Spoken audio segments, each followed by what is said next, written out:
नमस्कार, सुप्रभात. नाती जपायची आणि फुलवायची असतील तर नातं कुठलंही असो, रक्ताचं असो, मित्रत्वाचं असो वा मांडलेलं असो, तिथं प्रेम हे मनापासून असावं, शब्दांपुरतं नाही. पण राग मात्र शब्दांपुरताच मर्यादित असावा, अंतःकरणातून, मनातून नसावा.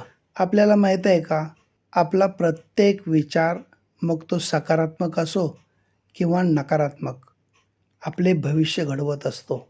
योग्य कृती करत असताना आपला हेतू स्पष्ट आणि शुद्ध असेल तर आपण कोणाला गमावत नाही, मात्र लोक आपल्याला गमावतात.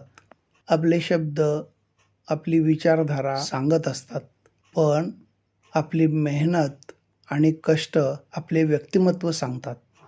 मनाचा गाभारा तृप्त असेल तर बुद्धीच्या अंतरंगातून उमटणारा प्रत्येक विचार दुसऱ्याच्या हिताची व भल्याची प्रार्थना करणाराच असतो.